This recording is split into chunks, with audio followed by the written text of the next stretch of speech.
Hello everyone, welcome to my YouTube channel AH helpline. कैसे हैं आप लोग?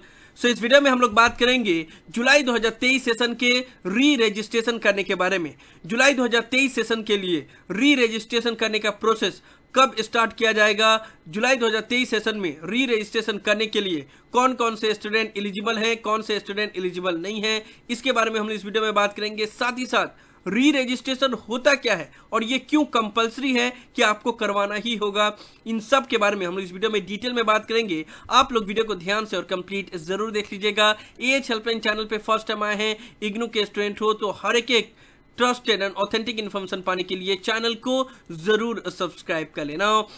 जैसा कि आप लोग को पता है कि जनवरी 2023 सेशन के लिए री रजिस्ट्रेशन ऑलरेडी ओवर हो चुका है। 31 मार्च तक उसका लास्ट डेट था ना। जनवरी 2023 सेशन का री रजिस्ट्रेशन हो गया, तो अब इसके बाद से स्टार्ट होगा जुलाई 2023 सेशन का री रजिस्ट्रेशन। ठीक है, तो अब हम लोग बात कर लेते हैं कि जुलाई 2023 सेशन का री रजिस्ट्रेशन कब से स्टार्ट किया जाएगा और कौन कौन से स्टूडेंट एलिजिबल है। तो देखो, जिस तरीका से अभी सिनेरियो चल रहा है लास्ट कुछ सेशन से, तो हर बार जुलाई 2023 सेशन के लिए या जुलाई सेशन के लिए जो री रजिस्ट्रेशन हो रहा है वो इग्नू में मई मंथ में ही स्टार्ट हो रहा है। आइदर कुछ सेशन में मई के फर्स्ट वीक से स्टार्ट हो जा रहा है, कुछ सेशन में सेकेंड वीक से, कुछ सेशन में थर्ड वीक से। लेकिन अभी जो सिनेरियो चल रहा है, जिस तरीका से इग्नू का शेड्यूल अभी चल रहा है हर एक चीज का, तो उसमें मोस्ट प्रोबेबली जुलाई 2023 सेशन के लिए री रजिस्ट्रेशन करने का प्रोसेस 20 मई से स्टार्ट कर दिया जाएगा। 20 में या उससे पहले री रजिस्ट्रेशन जुलाई 2023 सेशन के लिए स्टार्ट कर दिया जाएगा। उससे ज़्यादा लेट नहीं होगा। जैसे स्टार्ट किया जाएगा मैं आप लोग को चैनल पे बताऊंगा।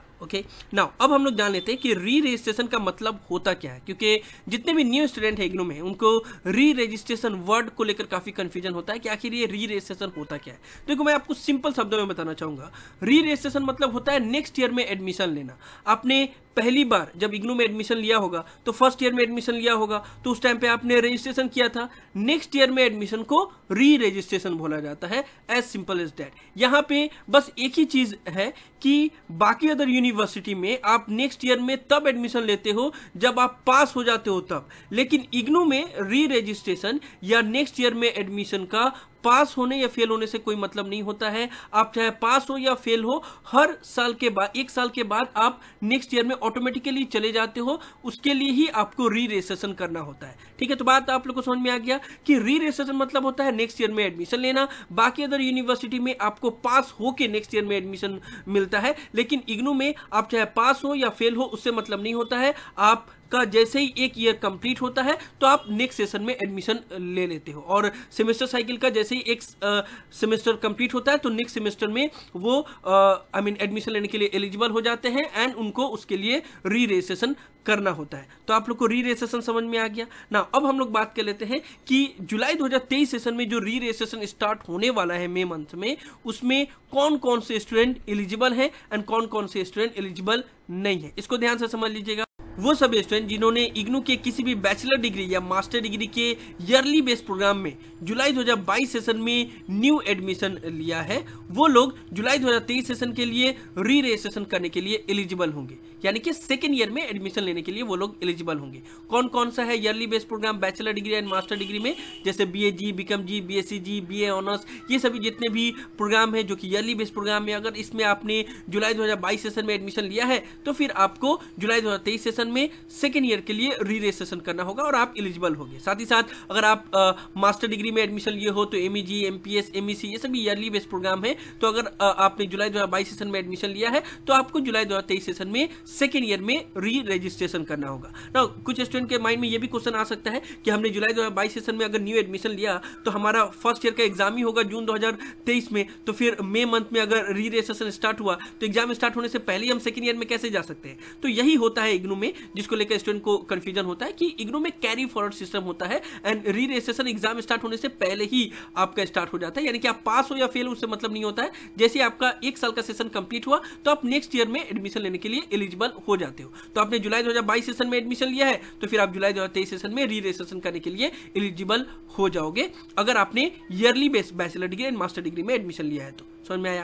इसके साथ साथ अगर आपने जनवरी 2023 सेशन में किसी भी सेमेस्टर बेस्ड प्रोग्राम में न्यू एडमिशन लिया होगा या फिर सेमेस्टर बेस्ड प्रोग्राम में री रजिस्ट्रेशन कराया होगा, तब भी आप जुलाई 2023 सेशन के लिए री रजिस्ट्रेशन करने के लिए एलिजिबल होंगे। क्योंकि देखो सेमेस्टर बेस्ड प्रोग्राम का क्या होता है ना कि हर 6 मंथ बाद उनको री रजिस्ट्रेशन करवाना पड़ता है। तो जनवरी 2023 सेशन का जो एडमिशन अभी चल रहा था, जिसका लास्ट डेट 31 मार्च था, अगर उसमें आपने सेमेस्टर बेस्ड प्रोग्राम यानी कि BCA, MCA, MBA, ये सभी जितने भी सेमेस्टर बेस्ड प्रोग्राम है उसमें अगर न्यू एडमिशन लिया होगा फर्स्ट टाइम में, तो भी आप एलिजिबल होंगे जुलाई 2023 सेशन में री रजिस्ट्रेशन करने के लिए, क्योंकि आपको 6 मंथ बाद री रजिस्ट्रेशन करना होता है। साथ ही साथ अगर आपने जो जनवरी 2023 सेशन में री रजिस्ट्रेशन चल रहा था उसमें अगर आपने सेकंड सेमेस्टर या थर्ड सेमेस्टर का री रजिस्ट्रेशन किया होगा, तब भी आप नेक्स्ट सेमेस्टर के लिए री रजिस्ट्रेशन करने के लिए एलिजिबल होंगे जुलाई 2023 सेशन में, क्योंकि आप लोग को हर 6 मंथ बाद री रजिस्ट्रेशन करना होता है। समझ में आया आप लोग को?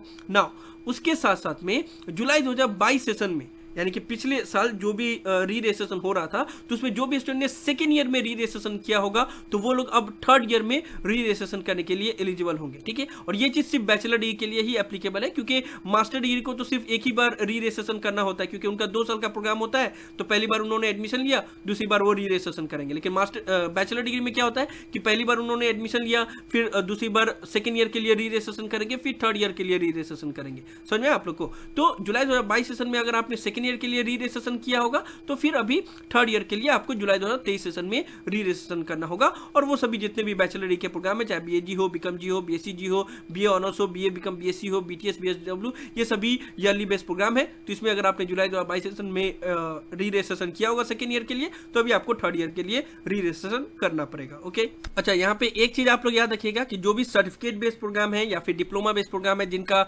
वैलिडिटी जो कोर्स है वो 1 साल या 1 साल से कम का है, तो उनको री रजिस्ट्रेशन करने की जरूरत नहीं होती है। ठीक है, नाउ अगर मान लो आपको ये डाउट है कि यहाँ पे हमने बात किया कि जुलाई 2022 सेशन में आपने एडमिशन लिया होगा या री रजिस्ट्रेशन करवाया होगा, तब आपको री रजिस्ट्रेशन करना होगा, तो ये सेशन में बात हो रहा है। तो अगर आपको नहीं पता है कि आपने कब एडमिशन किया, कब सेकेंड ईयर के लिए री रजिस्ट्रेशन करवाया, तो उसके लिए आप लोग इस पोर्टल को विजिट कर सकते हैं। इसका लिंक डिस्क्रिप्शन में दिया हुआ है। यहाँ पे बस आपको अपना इनरोलमेंट नंबर, प्रोग्राम कोड और कैप्चा पुट करोगे, तो उसके बाद से फिर सबमिट करने के बाद से आपको पता चल जाएगा इस पोर्टल में कि आपने कब एडमिशन कराया है, कब री रजिस्ट्रेशन कराया। तो यहाँ से आप लोग को सेशन पता चल जाएगा और उसके बाद से फिर आप लोग री रजिस्ट्रेशन करवा पाओगे। ओके, समझ में आ गया आप लोग को? और उसके बाद से और कौन कौन से स्टूडेंट एलिजिबल होंगे, तो इससे पहले जो भी स्टूडेंट री रजिस्ट्रेशन करवाना चाहते थे लेकिन किसी भी कारणवश उन्होंने री रजिस्ट्रेशन नहीं करवाया, चाहे पिछले सेशन में हो या इससे पहले का सेशन में हो, उसमें अगर उन्होंने री रजिस्ट्रेशन नहीं करवाया है तो भी वो लोग अभी जुलाई 2023 सेशन में री रजिस्ट्रेशन कर सकते हैं। ठीक है, मान लो अगर आप पिछले सेशन में एलिजिबल थे और आपने नहीं करवाया तो अभी करवा सकते हो, लेकिन उससे आपका 6 मंथ या 1 ईयर लॉस हो जाएगा। जितना बार आपने री रजिस्ट्रेशन को मिस किया उतना ही मंथ आपका लॉस होगा, यानी कि हर सेशन का अगर मिस किया आपने तो 6 मंथ कर करके आपका लॉस होते जाएगा। ठीक है, तो इस चीज का याद रखना आप लोग, और री रजिस्ट्रेशन टाइम पे करवा लेना ताकि आपका वक्त बर्बाद ना हो। ओके, एंड लास्टली में हम लोग बात कर लेते हैं कि कौन कौन से स्टूडेंट एलिजिबल नहीं है जुलाई 2023 सेशन में री रजिस्ट्रेशन करने के लिए। तो वो सभी bachelor degree and master degree के स्टूडेंट जिन्होंने अभी जनवरी 2023 सेशन में फ्रेश एडमिशन लिया है किसी भी ईयरली बेस्ड प्रोग्राम में, उनको जुलाई 2023 सेशन में री रजिस्ट्रेशन करने की जरूरत नहीं है, क्योंकि जैसा कि मैंने आप लोग को बताया कि 1 साल का सेशन काउंट होता है। तो अगर आपने जनवरी 2023 सेशन में ईयरली बेस्ड प्रोग्राम में एडमिशन लिया है तो आपका जो री रजिस्ट्रेशन होगा वो 1 साल के बाद यानी कि जनवरी 2024 सेशन में री रजिस्ट्रेशन होगा। ठीक है, सेमेस्टर साइकिल को 6 मंथ बाद करना होता है एंड ईयरली साइकिल के स्टूडेंट को 1 साल के बाद करना होता है। तो एलिजिबल वो लोग नहीं होंगे जिन्होंने अभी एडमिशन चल रहा था जिसका लास्ट डेट 31 मार्च था, उसमें अगर बैचलर डिग्री या मास्टर डिग्री के ईयरली बेस्ड प्रोग्राम में एडमिशन लिया है तो उनको अपना री रजिस्ट्रेशन जनवरी 2024 सेशन में करना होगा, अभी जुलाई 2023 सेशन में नहीं करना होगा। और कौन कौन से हैं वो सभी yearly based bachelor degree master degree program जो मैंने आप लोग को पहले भी बताया, BAG BCom BSc BA honours BSW BTS MA का MEG MPS MEC MHA, ये सभी ईयरली बेस्ड प्रोग्राम है। ओके, सो आप लोग को समझ में आया, हर एक टॉपिक के ऊपर हमने बात कर लिया। जुलाई 2023 सेशन में री रजिस्ट्रेशन करने के लिए कौन कौन से स्टूडेंट एलिजिबल हैं, कौन से स्टूडेंट एलिजिबल नहीं हैं, जुलाई 2023 सेशन का री रजिस्ट्रेशन कब से स्टार्ट किया जा सकता है एंड री रजिस्ट्रेशन क्या होता है, इन सब के बारे में हम लोग ने इस वीडियो में डिटेल में बात किया। मुझे उम्मीद है कि आप लोग को वीडियो पसंद आया होगा। इस वीडियो को लाइक जरूर कर दे, सभी फ्रेंड के साथ शेयर करें ताकि उनको भी ये डिटेल इन्फॉर्मेशन मिल पाए। किसी भी तरह के डाउट के लिए आप लोग नीचे कमेंट बॉक्स में लिख सकते हैं या मुझे डायरेक्टली कॉल करके भी अपना डाउट क्लियर कर सकते हैं। और अगर आप AH हेल्पलाइन चैनल पर फर्स्ट टाइम आए हैं तो हर एक ट्रस्टेड एंड ऑथेंटिक इन्फॉर्मेशन पाने के लिए चैनल को जरूर सब्सक्राइब कर ले। So thank you so much for watching this video. Have an awesome day. Thank you so much.